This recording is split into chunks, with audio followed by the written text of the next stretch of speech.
랍비의 선물이라고 하는 이야기가 있는데 어려운 시기에 영락해버렸던 한 수도원의 이야기입니다. 한때 굉장한 교세를 떨쳤던 이 수도원이 17세기, 18세기에 반수도의 박해 운동과 더불어서 19세기에 세속주의에 인해서 그 모든 그 지부를 잃어버리고 쇠락해져 가고 있었습니다. 남은 건 이제 쓰러져가는 본부와 이곳에 사는 4명의 수사 그리고 1명의 원장뿐이었습니다.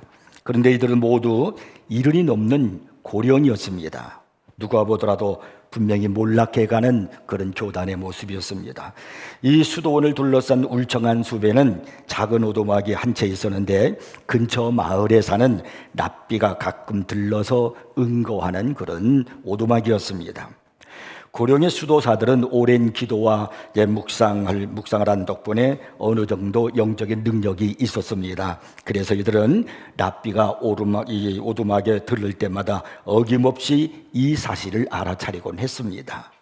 랍비가 숲속에 나타나서 그가 또 왔어 이렇게 수사들은 서로 속삭이곤 했습니다. 그러던 어느 날 곧 닥칠 그 교단의 소멸을 두고 고민하던 수도원 원장은 교단을 다시 살릴 방법을 조언해 달라고 청했으면 좋겠다 하는 생각이 들어서 그 랍비가 머물고 있는 오두막으로 갔습니다. 랍비는 수도원 원장을 반갑게 맞이해 주었습니다. 수도원 원장이 찾아온 이유를 설명하자 그 랍비는 그를 그저 위로할 따름이었습니다. 상황이 어떤지 저도 이해는 합니다. 사람들에게서 영혼이 다 떠나버렸지요. 제가 사는 마을도 마찬가지입니다. 이제는 예배에 참석하는 사람들도 거의 없어졌습니다. 수도원 원장과 이 늙은 랍비는 마주 앉아 함께 눈물을 훔쳤습니다. 그러고 나서는 토라 성경을 함께 읽고 깊은 이야기를 나누었습니다. 이 수도 원장은 드디어 이제 돌아갈 시간이 되자 랍비를 부둥켜 안고 말했습니다. 오랜 시간이 흐른 뒤에야 만나긴 했지만 정말로 행복한 시간이었습니다. 하지만 아직 저는 여기에 온 목적을 이루지 못했어요. 죽어가는 교단을 살릴 만한 조언을 해주신다면요, 말씀 좀 해주시지요. 그러자 이 랍비가 대답을 했습니다. 유감스럽게도 없습니다. 제가 드릴 수 있는 답변이 하나 있다면 당신들 가운데 구세주가 있다는 것뿐이네요 라는 그런 말을 했어요. 이제 수도원 원장이 돌아오자 수도사들이 그를 둘러싸고 물어봤습니다. 궁금하잖아요. 랍비가 뭐라고 하던가요? 해줄 말이 조언이 없다고 하던군. 우리는 그냥 함께 부둥켜 안고 눈물을 흘리고 그리고 토라를 읽었어. 그러다 내가 막 떠나려는 순간에 그가 마지막으로 한마디를 했는데 그 말이 도통 이해가 안 가는 거야. 우리 중에 구세주가 있다는 말을 했는데 난 무슨 뜻인지 도무지 아직도 모르겠어. 이런 일이 있고 난 다음에 몇 달 동안 나이 든 수사들은 랍비의 말을 되뇌이면서 그 의미를 더듬었습니다. 우리 가운데 구세주가 있다고? 정말로 우리 수도원의 수사들 중에 구세주가 있다는 말인가? 만약 그렇다면 그게 누구지? 그래, 만약 누군가를 두고 한 얘기라면은 바로 우리 수도원 원장일 거야. 그분은 이 수도원을 위해서 얼마나 힘썼고 그리고 30년 넘게 이 수도원을 이끌어간 분이잖아. 그때 또 서로들 말합니다. 아니야, 토마스 수사를 말하는 건지도 몰라. 확실히 토마스 수사는 경건하고 덕망이 높은 사람이잖아. 토마스 수사가 빛나는 영혼을 지닌 사람이라는 것은 누구나 다 아는 사실이야. 그러자 또 말합니다. 설마 엘레드 수사는 말하는 건 아니겠지? 엘레드 수사는 가끔 변덕이 심하긴 해. 하지만 다시 생각해 보면은 사람들한테 이렇게 골칫거리가 있는 것처럼 굴어도 결국엔 엘리드 수사가 언제나 옳았어. 정말 옳을 때가 많았어. 그 랍비가 말한 구세주가 이 엘리드 수사를 두고 하는 말인지도 몰라. 그래서 또 말합니다. 필립 수사를 두고 한 말은 아닐까? 필립 수사는 너무 소극적이고 존재감이 없었던 건 맞아. 그런데 신기하게도 그를 필요로 하는 사람이 있으면은 언제나 나타나서 도움을 주는 그런 재능이 있었잖아. 요술처럼 나타나서 옆에 있어 주었고 이 필립이 우리의 구세주일지도 몰라. 이렇게 서로들 얘기를 하면서 각자 자기 마음속에 또 이런 스스로가 이야기를 했습니다. 물론 납비가 말한 사람이 나는 아닐 거야. 그럴 리가 없어. 나는 그냥 평범한 사람이니까. 그래도 혹시 나를 의미한 거라면, 내가 구세주라면 오 하나님, 전 아니죠. 전 그렇게 중요한 사람이 아니에요. 그럴 리가 없어요. 안 그러던가요? 이 나이든 수사들이 이런 식으로 서로를 생각하고 생각을 거듭할수록 각별히 서로 존중해 주는 겁니다. 그들 중에 누가 구세주가 될지 모르는 일이니까요. 또 만화에 하나 자기가 구세주일 수도 있잖아요. 그래서 자기 자신도 더욱 존중히 여기면서, 그리고 경건하게 존중하게 그들 사람들 앞에 대하며 살아가기 시작했습니다. 이 수도원 주변이 매우 이제 아름다웠습니다. 그래서 이따금씩 사람들이 이 수도원을 이제 찾아와서 수도원의 작은 이제 그 잔디밭을 소풍 삼아서 즐기거나 오솔길을 따라 이제 걷기도 하고 그랬습니다. 때로는 다 허물어져가는 그 예배당에 들어가서 명상에 잠기는 사람도 있었습니다.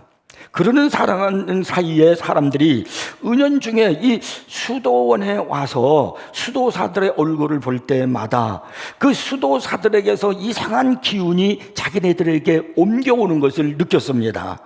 그들에게서 영광스러움과 그리고 존중함과 그리고 경건함이 그들에서 막 풍겨나오고, 그리고 자신들에게 다가오는 것을 느끼는 거예요. 이런 기운을 수도사들에게서 뿜어나오는 것을 느끼면서 그들은 수도원을 자주 찾아오게 되었습니다. 여기에는 무언가 설명할 수 없는, 그들을 끌어들이는 그런 흡인력이 있었던 겁니다. 그래서 그들은 뭔지 모르지만은 자주 그 수도원에 찾아와서 명상도 하고 기도도 하고 또 산책도 하고 그랬습니다. 그래서 너무나 특별한 이제 장소가 되다 보니까 뭔가 모르게 오기만 하면은 이 수도원에서 뭔가가 자신들의 마음을 끌거든요.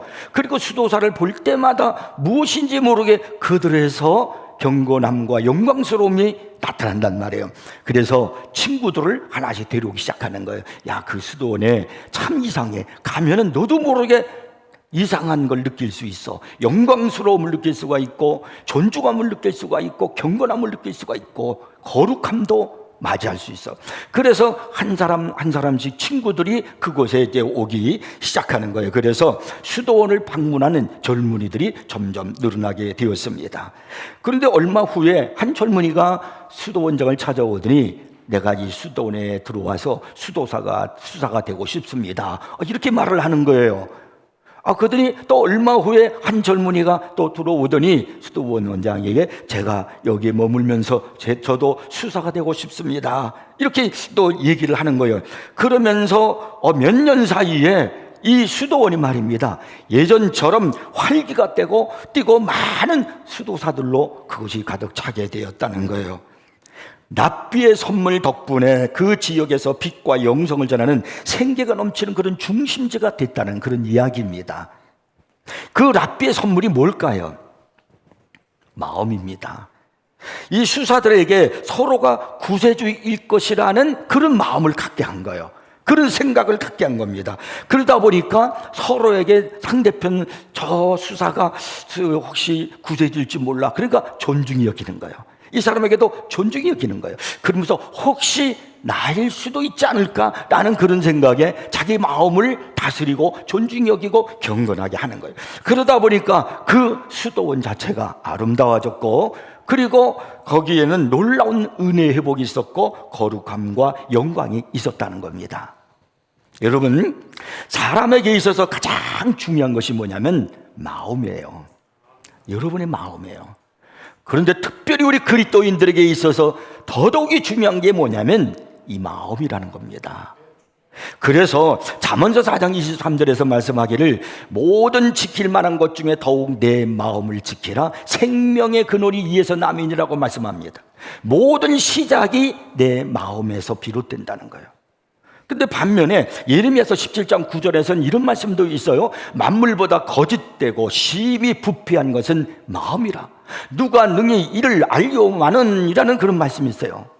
그러니까 세상에서 제일 부패하고 그리고 거짓되고 타락한 게 뭐냐? 그게 마음이라는 거예요. 자, 그렇다면 여러분의 마음에 무엇을 품고 있느냐에 따라서 내 마음이 천국이 될 수도 있고 지옥이 될 수도 있다는 겁니다. 내가 어떤 마음을 품고 살아가느냐에 따라서 나의 얼굴이 천사의 얼굴같이 아름답고 빛날 수도 있고 사탄의 얼굴과 같고 가룟 유다의 얼굴과도 같을 수 있다는 겁니다. 자, 오늘 본문 5절에서 성경이 이렇게 말씀합니다. 너희 안에 이 마음을 품으라.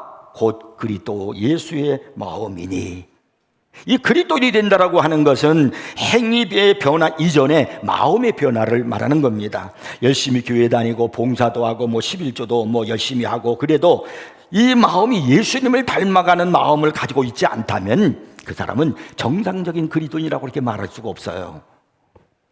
로마서 12장 2절에 보면은 너희는 이 세대를 본받지 말고 오직 마음을 새롭게 함으로 변화를 받아. 오직 마음을 새롭게 함으로 변화를 받아. 하나님의 선하시고 기뻐하시고 온전하신 뜻이 무엇인지 분별하도록 하라. 이렇게 말씀하고 있습니다. 우리의 마음을 새롭게 변화를 받으라는 거예요. 오늘 본문에서는 그리스도 예수의 마음을 품으라고 그랬어요. 그러면 예수님의 마음을 어떻게 품습니까? 내 마음을 예수님의 마음으로 이식하라는 겁니다. 지금도 장기 이식을 기다리는 사람들이 있습니다. 간이나 심장, 폐, 신장 이런 것들이 망가져가지고 인생의 생명에 위협을 받고 있는 그런 사람들에게 건강한 듯했던 사람이 이제 생명을 갑자기 잃게 되고 그러면 장기를 이제 기증하는 사람들 있잖아요. 그럼 그들의 장기를 떼어가지고 적당히 맞는 사람에게 장기를 이식을 해줍니다. 심장도 이식해주고 폐도 이식해주고 그리고 또 간도 이식하는 사람이 있고 신장도 이식하고 있는 사람들이 있어요. 그러면 그들이 장기를 이식받잖아요. 그러면 생명을 잃어갔던 그 사람이 다시 새 생명을 얻어서 살아가는 그런 모습을 보게 되잖아요. 우리 주 예수 그리스도께서 십자가 위에서 죽으시면서 우리들에게 영혼을 이식해 주셨습니다. 예수님의 마음을 우리에게 이식해 주셨습니다. 그래서 우리가 영혼이 살아난 거예요. 예수님의 영혼을 우리에게 이식해 주셨기 때문에요. 그래서 우리는 예수님의 마음을 품을 수가 있는 겁니다. 우리가 예수님의 마음을 품으면서 살아가는 것, 이것이 신앙생활의 목표고 예수님을 닮아가는 것입니다. 하나님은 여러분이 예수님처럼 되기를 원하십니다. 하나님은 여러분이 예수님의 마음을 품기를 원하시는 겁니다. 하나님은 여러분을 있는 그대로를 사랑하십니다. 믿음이 커지면 하나님의 사랑도 커질 줄로 생각한다면 그건 오산입니다. 묵상이 깊어지면 하나님의 사랑도 더 깊어질 것처럼 생각한다면 그 또한 오산입니다. 하나님의 사랑을 인간의 사랑과 혼동하지 마십시오. 잘할 때는 후해졌다, 실수하면 줄어드는 것은 사람의 사랑이에요. 하나님의 사랑은 그렇지 않습니다. 하나님은 여러분을 그냥 지금 있는 그대로를 사랑하십니다. 여러분의 모습, 여러분의 환경, 여러분의 삶의, 여러분의 지식, 또 여러분의 재산 있는 그대로를 우리 하나님은 사랑하신다는 사실을 믿으시기 바랍니다. 우리 하나님은 그 사랑이, 여러분을 향한, 나를 향한 사랑이 변하질 않아요. 달라스 윌라다라고 하는 사람의 하나님의 음성이라는 책이 있는데요, 거기에 보면 좀 감동적인 글이 있어요. 제가 한번 읽어보겠습니다. 자막에도 나올 텐데 읽고 듣고 보면은 더 확실하게 더 감동이 더 다가올 수 있습니다. 하나님의 사랑은 끝없는 사랑이다. 영원히 우리가 그분을 상대하지 않아도, 무시해도, 퇴짜를 놓아도, 멸시해도, 불순종해도 그분은 변하시지 않는다. 우리의 악이 그분의 사랑을 줄어들게 할 수 없다. 우리의 선이 그분의 사랑을 더 커지게 할 수도 없다. 하나님의 사랑은 우매하다고 읽는 것도 아니요, 믿음으로 얻어내는 것도 아니다. 하나님은 우리가 실패한다고 덜 사랑하시고 성공한다고 더 사랑하시지 않는다. 하나님의 사랑은 끝없는 사랑이다. 참 감동이 되잖아요. 은혜로운 그런 글귀가 아닐 수 없습니다. 하나님은 여러분을 있는 그대로를 사랑하신단 말입니다. 그러나 그대로 두시지는 않습니다. 하나님은 여러분이 예수님처럼 되기를 원하신단 말입니다. 어떤 사람은 그렇게 말해요. 아이, 난 천성의 원래 성격이 나빠, 이런 마음을 갖고 있어. 그러나 하나님은 아무리 여러분이 그렇게 비관하고 있다 할지라도 여러분의 마음이 변화되기를 원하십니다. 여러분의 마음을 변화시켜 주실 것입니다. 그래서 예수님 마음을 품기를 원하는 거예요. 그러면 우리가 품어야 할 그 예수님의 마음은 어떤 마음일까요? 첫째가 겸손한 마음입니다. 예수님은 마태복음 11장 29절에서 나는 마음이 온유하고 겸손하니 나의 멍에를 메고 내게 배우라 이렇게 말씀했습니다. 나는 마음이 겸손하다 그랬어요. 예수님은 겸손으로 우리를 구원하셨고요, 또 친히 그러한 삶으로 겸손한 자의 본을 보여주셨습니다. 예수님은 겸손한 마음으로 십자가에 죽기까지 순종하셨습니다. 예수 그리스도가 지신 십자가는 겸손의 멍에이십니다. 예수님은 이 겸손의 멍에를 메시고 죄악으로 멸망할 수밖에 없는 우리 인간을 구원해 주신 것입니다. 그래서 우리 그리스도인의 마음, 이것은요 겸손의 마음이 되어야 되는 겁니다. 야고보서 4장 6절을 보시면은요, 그러나 더욱 큰 은혜를 주시나니 그러므로 일렀으되 하나님이 교만한 자를 물리치시고 겸손한 자에게 은혜를 주신다 하였느니라. 겸손한 자에게 은혜를 주신다는 거예요. 그러면서 베드로전서 5장 6절에서는 또 이런 말씀이 있어요. 그러므로 하나님의 능하신 손 아래에서 겸손하라. 때가 되면 너희를 높이시리라. 그러니까 여러분, 내가 하나님의 은혜를 받고 그리고 내가 높임을 받는 길은 하나요, 겸손해지는 겁니다. 겸손해지면 그렇게 하나님이 하신다는 거예요. 그러면 무엇이 겸손일까요? 오늘 본문 6절에서 8절에 보면은 예수님의 겸손을 말씀하고 있거든요. 제가 읽어보겠습니다. 그는 근본 하나님의 본체시나 하나님과 동등됨을 취할 것으로 여기지 아니하시고 오히려 자기를 비어 종의 형체를 가져 사람들과 같이 되셨고 사람의 모양으로 나타나사 자기를 낮추시고. 이 말씀에서 가장 중요한 단어가 뭐냐면 마지막에 나온 낮추시고입니다. 낮추시고. 예수님이 자기 자신을 낮추셨다는 거예요. 그분은 근본적으로 낮추실 이유가 하나도 없는 분입니다. 그분은 하나님이십니다. 하나님과 동등하신 분이십니다. 그런데 그분은 하나님과 동등됨을 취할 것으로 여기지 아니하시고 종의 모습으로 자기를 낮추셨다는 거예요. 예수님은 하늘 영광을 버리시고 이 땅에 오시되 왕가의 아들로 오신 것도 아니고 가난한 목수의 아들로 오셨습니다. 궁궐에 푹신한 침대에 누운 것도 아니시고요, 초라한 말구에 몸을 누이셨습니다. 그분은 항상 늘 낮은 데를 찾아가셨습니다. 그의 사랑은 항상 낮은 데를 찾아 흐르고 있는 것을 우리가 볼 수 있습니다. 무엇 때문에 예수님은 스스로 자기 자신을 이렇게 낮추셨을까요? 그 사실을 마태복음 20장 28절에서 예수님이 분명하게 말씀하셨어요. 인자가 온 것은 섬김을 받으려 함이 아니라 도리어 섬기려 하고 자기 목숨을 많은 사람의 대속물로 주려 함이니라. 그분은 섬김을 마땅히 받아야 할 뿐이에요. 왜? 그분은 하나님이세요. 창조주세요. 그렇기 때문에 당연히 영광도 받으시고 섬김을 받으셔야 할 분인데, 그분이 스스로 말씀하기를 뭐냐면 나는 섬김을 받으러 온 것이 아니라 섬기러 왔다. 그런데 섬기러 오셨다고 하시면서 그 섬김이 자신의 목숨까지도 내어주시기까지 섬긴다는 것입니다. 교만은 섬김을 받으려고 하지만은 겸손은 섬기려고 합니다. 교만은 자기의 유익을 위하여 남을 이용하려고 하지만은 겸손은 섬김의 종의 멍에를 메고 사람들을 섬기면서 살아가는 거예요. 지금 여러분의 삶의 모습을, 신앙생활의 모습을 보세요. 사람들에게 자꾸 섬김을 받으려고 합니까? 아니면 내가 섬김의 종의 멍에를 메고 살아가십니까? 예수님은요, 섬기는 삶이 되기 위해서 종의 자세를 가지셨던 거예요. 그래서 오늘 본문 2장 7절에서 자기를 비어 종의 형체를 가졌다라고 그렇게 말씀하고 있는 겁니다. 이게 예수님이세요. 이게 겸손이세요. 뿐만 아니라 빌립보서 2장 3절에서는 아무 일이든지 다툼이나 허용으로 하지 말고 오직 겸손한 마음으로 각각 자기보다 남을 낮게 여기라, 더 좋게 여기라, 더 높여주라, 그렇게 말씀해요. 로마서 12장 16절에서는요 서로 마음을 같이 하며 높은 데 마음을 두지 말고 높은 데 마음을 두지 말고 도리어 낮은 데 처하며 스스로 지혜 있는 채 하지 말라. 이렇게 말씀합니다. 아는 척하지 말라는 거예요. 똑똑한 척하지 말라는 거예요. 앤드류 머레이라는 분이 유명한 분이 계시거든요. 이분이 이런 말을 했어요. 예수님처럼 자신을 비우고 하나님의 영광만을 위하여 인간적인 영광을 모두 포기하고 하나님만이 전부요 주님만이 영광되게 하기 위하여 자기 자신을 티끌로 여기는 것이 겸손이다. 자기 자신을 티끌로 여기는 것이 겸손이다. 예수님의 마음이 그런 마음이라는 거예요.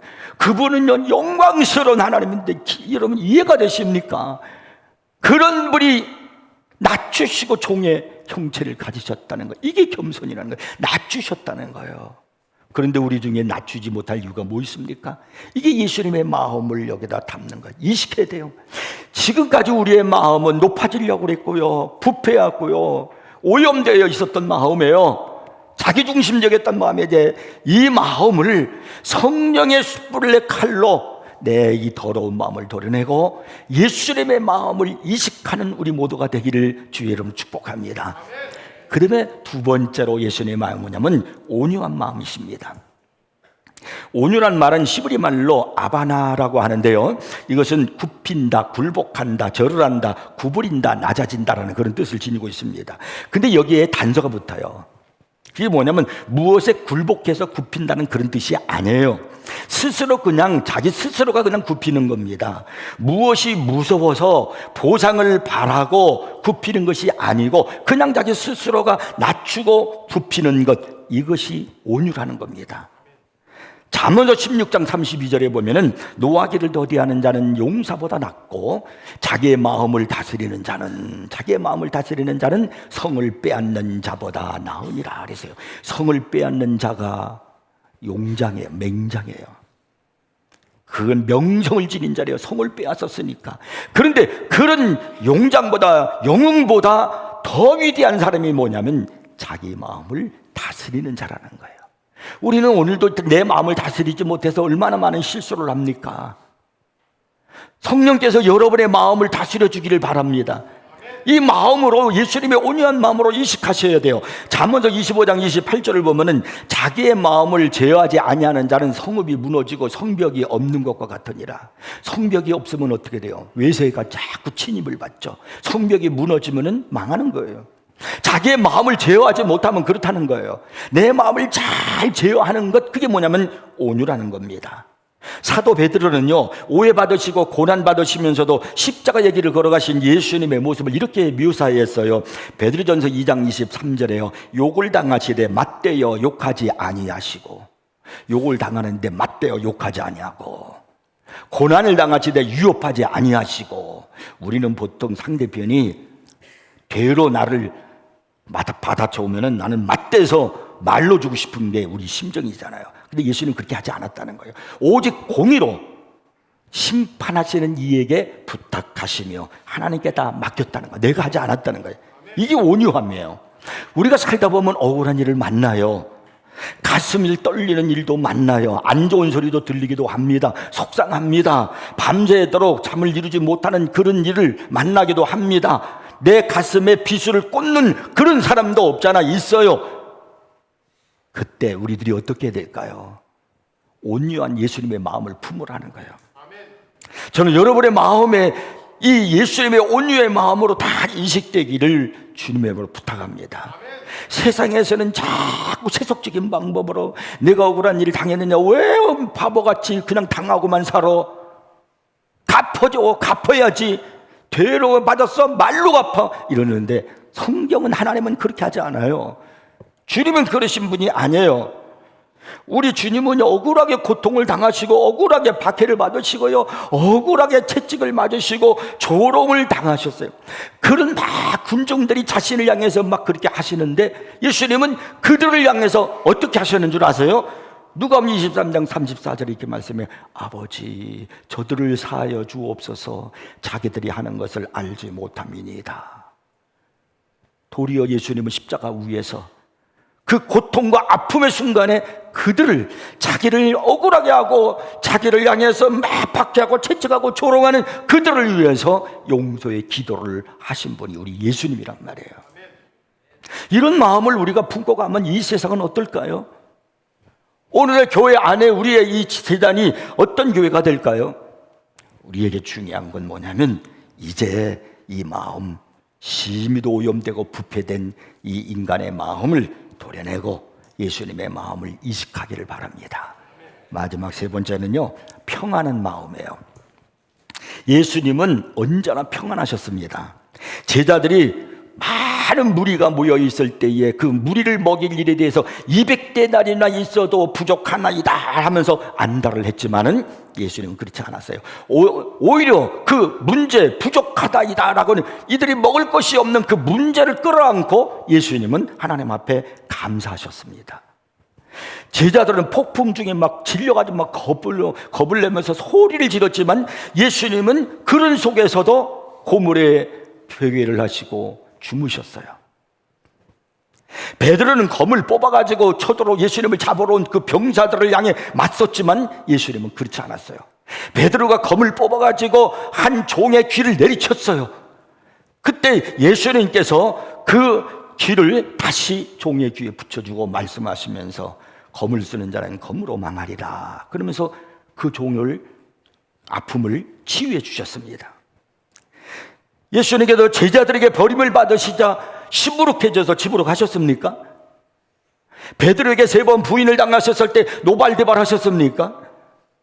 병자들이 예수님의 얼굴을 향해서 침을 뱉을 때 도리어 예수님은 그들의 얼굴에 불을 뿜어내셨습니까? 전혀 아니에요. 예수님은 그렇게 하지 않으셨어요. 그분은 그냥 침착하셨습니다. 그분은 용서하셨어요. 그분은 절대로 그들을 향해서 복수심에 사로잡히지 않으셨습니다. 왜 그런 줄 아세요? 왜 예수님의 마음이 평안한 마음을 늘 유지하고 계신 줄 아십니까? 그렇게 사신 줄 아십니까?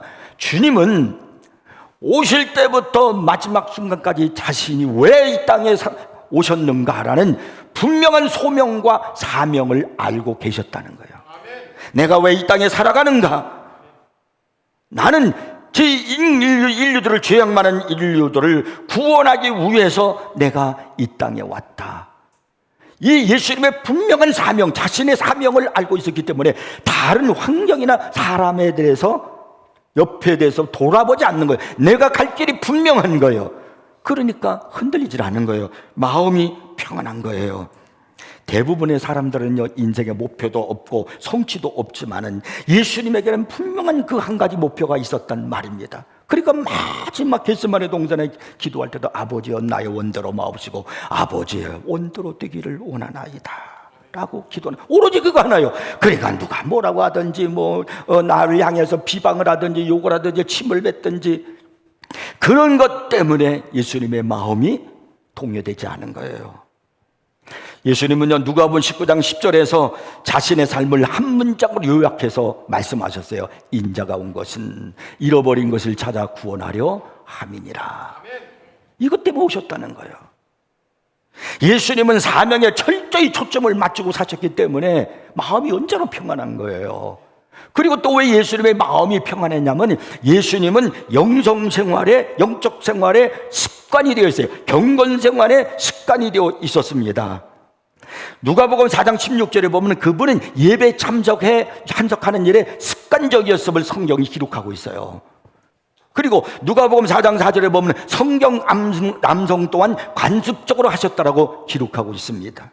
예수님은 기도만큼 쉬지 않고 습관적으로 하셨습니다. 누가복음 5장 16절에 보면 예수께서 물러가서 한적한 곳에서 기도하시니라고 했고요. 마가복음 1장 35절에서는요, 새벽 아직도 밝기 전에 예수께서 일어나 나가 한적한 곳으로 가서 거기서 기도하시더니라고 했고요. 누가복음 22장 39절에서는 예수께서 나가서 습관을 따라 감람산에 가심에 제자들도 따라갔더니 왜 예수님께서 습관을 따라 감람산에 가셨을까? 감람산에서 예수님이 기도하셨기 때문에 기도의 동산이에요. 그러니까 예수님께서 습관을 따라 감람산에 가셨다라고 하는 말은 예수님께서 습관적으로 기도하셨다 그런 말입니다. 오늘 우리는요, 이 예수님의 영적 습관을 배우셔야 돼요.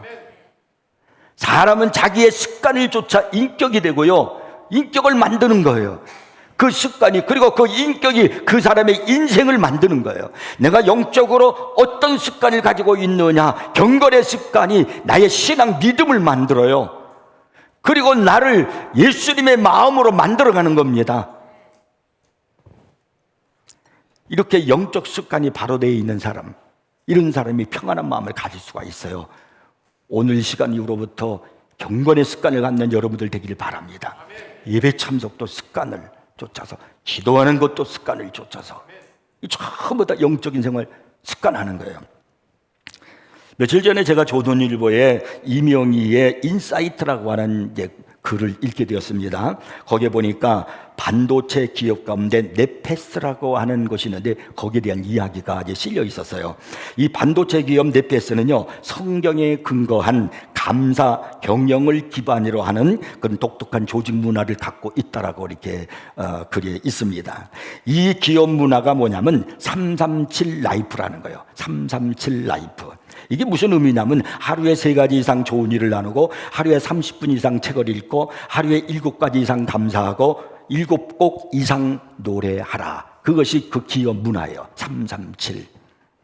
이 넷비스 직원들이 하루에 시작할 때 노래로 시작하고 감사 편지로 시작하는 거예요. 자꾸 이렇게 하다 보니까 말이 긍정의 언어로 바뀌는 거예요. 그러면서 어떻게 바뀌냐면은, 보고해. 윗사람이 이제 부하 직원한테 그렇게 말하셨어요. 나한테 보고해라. 근데 이 보고해라는 말을 그렇게 쓰지 않고 뭐라냐면 공유해 줄래? 공유해 줄래? 이런 말로 바뀌는 거예요. 그리고 무엇 때문에, 우리는 그런 표현 많이 쓰잖아요. 뭐 때문에, 누구 때문에 뭐 그렇게 하는데, 그렇게 하는 것이 아니라 덕분에, 때문에가 아니라 덕분에. 그리고 빨리 해, 이런 말을 우리도 많이 쓰는데요. 이런 말 쓰지 않고 약속 기한 안에 가능할까? 내가 지금 하는 일이 빨리 해, 이게 아니라 약속 기한 안에 가능할까? 이런 말로, 언어로, 굉장히 긍정적인 언어로 변화가 되는 거예요. 저는 이 글을 읽으면서, 이것이 우리 교회에 접목시켜야 할 그런 이야기다. 네페스의 337 라이프를 가지고 우리는 337 영성 습관, 영성 생활로 바꿨으면 좋겠다.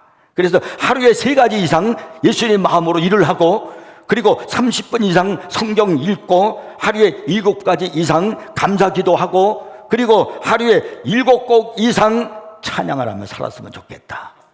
이게 우리의 337, 우리의 337 경건 연습, 영성 연습. 이걸 이렇게 해나가면 우리는요, 나도 모르게 여기에 예수님의 마음이 이식되어질 겁니다.